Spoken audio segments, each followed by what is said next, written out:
Oh, and Cunningham is down. My goodness. It's sad, very, very sad and unfortunate what has happened to Sophie Cunningham. Sophie Cunningham, let's be clear here. Sophie Cunningham was targeted. Let's be very, very clear here. The WNBA just crossed a line. Sophie Cunningham, Indiana's emotional spark plug, Caitlin Clark's fiercest protector, left the court in agony, clutching her leg after a collision that looked less like basketball and more like a street fight. The player responsible? Update on Sophie Cunningham's injury. We've also got a very interesting picture that has emerged with Bria Hartley smiling and laughing over this incident of Sophie Cunningham being hurt. Now, it's interesting, this injury expert speculates, doesn't think it's an ACL, maybe an MCL, or the thing that I considered when I saw it. I thought her knee dislocated. Bria Hartley. And now she isn't just suspended, she's being sued and facing jail time. Yes, you heard that right. An on-court play spiraled into an off-court legal battle that could reshape the entire league. We're not just talking about a foul anymore. We're talking about whether the WNBA has completely lost control of its own game. Because when one player's season, maybe even her career, is ended by another player's reckless pattern of dirty hits. Sophie Cunningham went down. It did not look good. I heard her saying no from the court. It was heartbreaking. I am hoping, this is the hope, that it was more of like a bruised knee type thing. There aren't many updates as of yet, but she will be getting an MRI, so hopefully we'll hear something tomorrow. But judging by the way that the WNBA, expands on injuries, it's probably not gonna be a lot, but my guess is that The question isn't whether it was physical basketball. The question is, has the league failed to protect its stars? And in this video, we're breaking down everything, from Sophie Cunningham's brutal injury and the ripple effect it has on Caitlin Clark and the Fever, to Bria Hartley's history of dirty plays that finally caught up with her, to the lawsuit that could open the floodgates for legal action across the league. We'll look at the referees, the commissioner, and why this moment might be the tipping point where fans, players, and even lawyers start asking, is the WNBA safe? There are star players and there are role players, or in the case of the WNBA, there are one or two players that people are willing to pay to see, and the rest of this league is filled with unknown extras. They're the people in the background smiling, waving to mom anytime they are briefly shown on camera.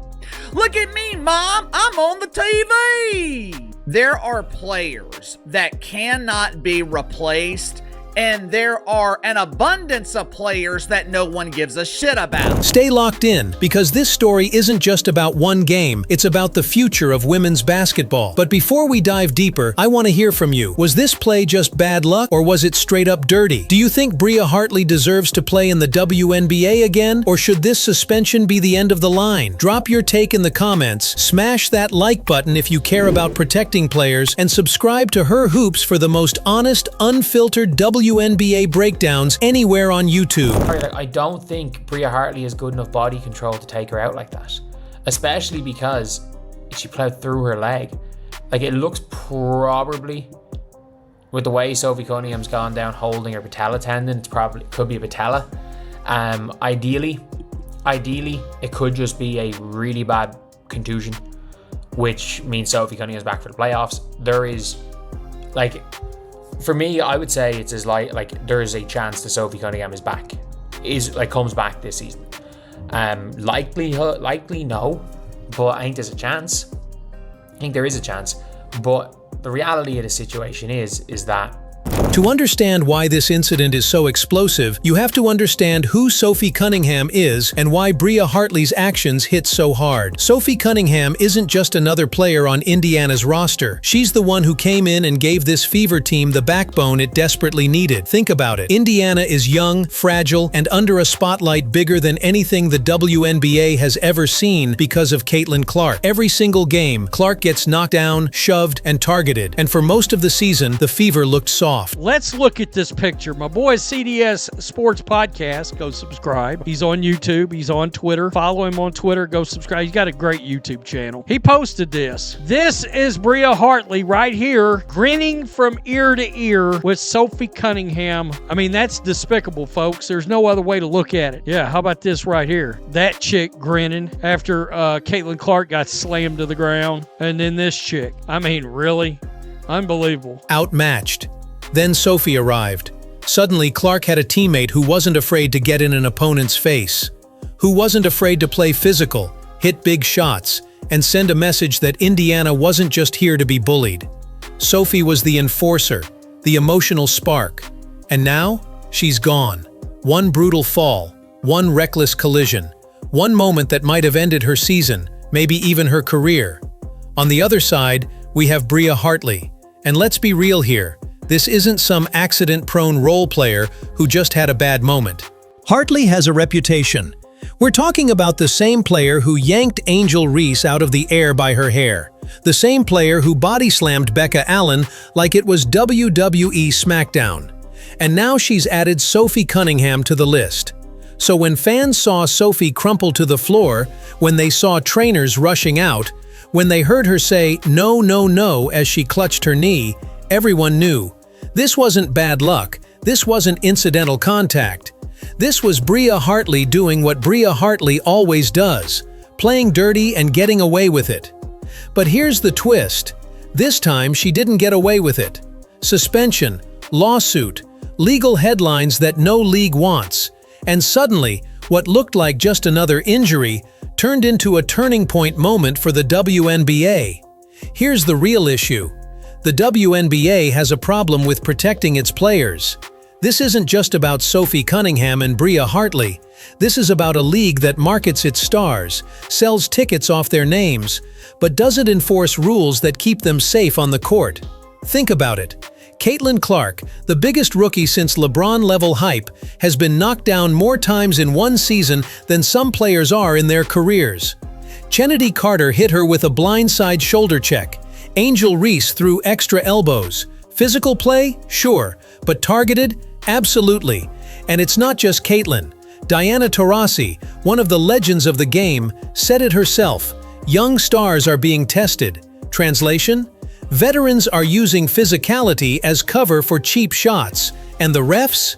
The league? Silent, shrugging, calling it part of the game. But here's the problem. When you ignore a pattern of dangerous behavior, it doesn't go away. It escalates. Bria Hartley is Exhibit A. She's not learning lessons. She's escalating.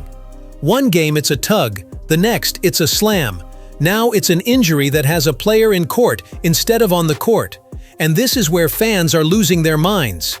Because if the WNBA can't protect Sophie Cunningham, if it can't protect anyone, then what message does that send? That your career could end on a dirty play, and the league will just say, next game.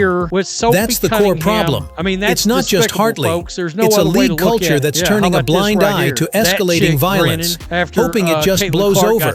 But it's not blowing over. It's blowing up. If the WNBA doesn't get this under control, the consequences are massive. Let's start with the obvious: player health. Sophie Cunningham's injury isn't just a personal setback. It's a gut punch to the Indiana Fever. She was their spark, their toughness, the player who let Caitlin Clark actually breathe on the court. Without her, the Fever lose their enforcer. That means more pressure, more double teams, and more hits aimed directly at Caitlin. If you think she was targeted before, just wait. And let's zoom out. Injuries from reckless play don't just sideline players, they shorten careers. They rob the league of talent. Imagine if Caitlin Clark missed a season because of a dangerous, dirty foul. That's not just devastating to Indiana, that's devastating to the entire WNBA. Because here's the reality, the WNBA has never had more eyes on it than right now. Record TV ratings, sold-out arenas, jersey sales through the roof. But if those new fans tune in and see stars being hacked, injured, or even carried off the floor, if they see lawsuits instead of highlights, those casual fans, they flip the channel, they move on. This isn't just theory. We've seen it before. Remember the NBA in the late 70s and early 80s? Brutal fights, bench-clearing brawls, fans watching stars get bloodied. The league nearly collapsed until David Stern cracked down, enforced rules, and made protecting stars the priority. That's when the NBA exploded worldwide. Right now, the WNBA is standing at that same crossroads. Ignore it, and you risk turning the league into a sideshow where reckless players decide games. Fix it, and you protect the very product that's finally breaking through. And let's not forget, this is the first time we've seen legal action tied to a foul. If courts start stepping in because the league refuses to, that opens Pandora's box. Imagine lawyers dictating suspensions. Imagine players suing each other mid-season. That's not sports, that's chaos. So yeah, the stakes aren't just high, they're existential. So what happens now? What are the options on the table for the WNBA and for the players themselves? First, let's be real. Players talk, locker rooms talk, and Bria Hartley's reputation isn't just a fan debate, it's something other players know. Ask around the league and you'll hear it. Some stars see her as reckless, some flat out call her dirty.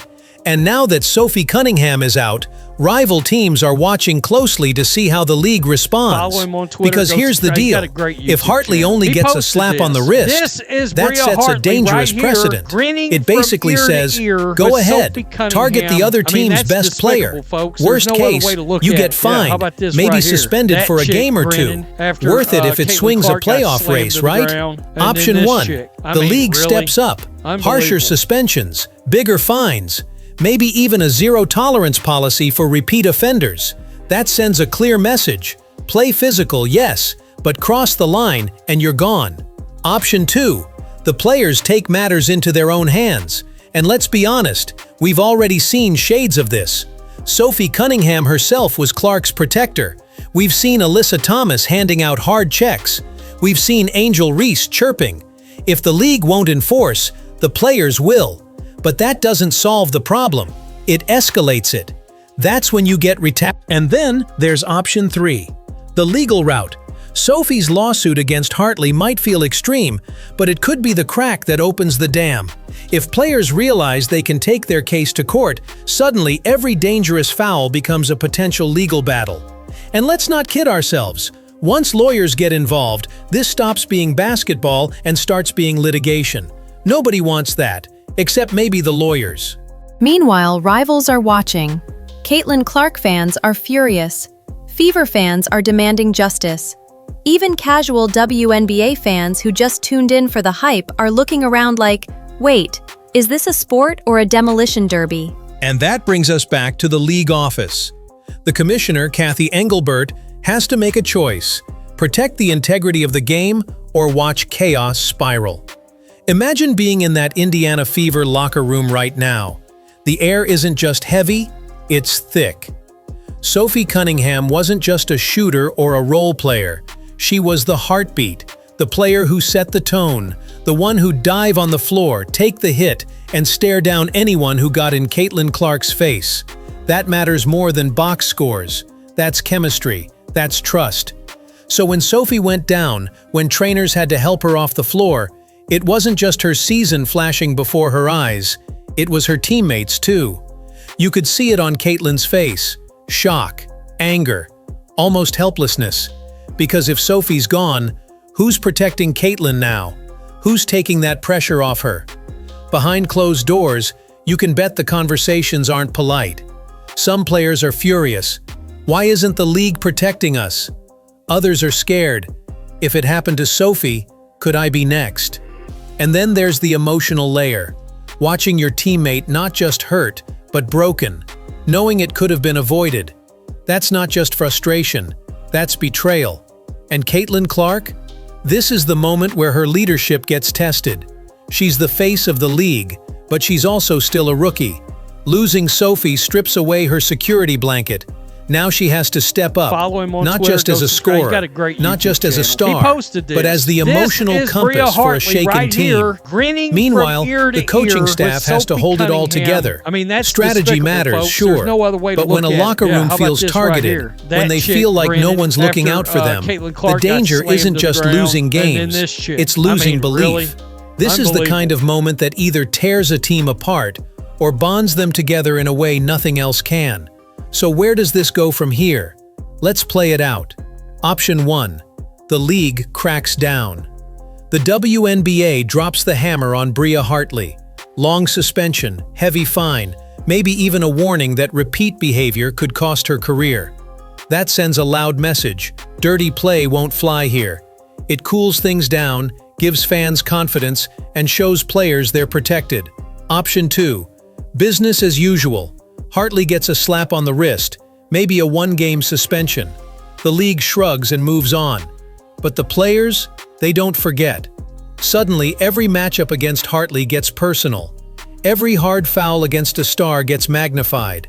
And fans? They start questioning if the WNBA really cares about protecting its talent. Option 3. The legal domino effect. Sophie Cunningham's lawsuit cracks open something the league never wanted, a precedent. If she wins, suddenly players know they can go to court for dangerous play. That means more lawsuits, more headlines about lawyers than highlights. The league loses control of its own game. Option 4. Locker room rally. Here's the wild card. The Fever could use this as fuel. Losing Sophie hurts, but it could also light a fire. The "they don't protect us, so we'll protect each other" mentality. That kind of us against the world energy has built dynasties in sports before. So really, we're staring at two big questions. Does the WNBA finally step in and take control, or does it risk letting chaos define the season? So here's where we're at. One reckless foul, one sideline star, and one lawsuit that could change everything. The WNBA is at a crossroads. Either they protect their players, or they risk losing the very momentum that's carried women's basketball into the spotlight. And Bria Hartley? She's no longer just a role player in this league, she's the flashpoint. Her next move, and the league's response, could shape how every single game is played from here on out. But here's the question I'll leave with you.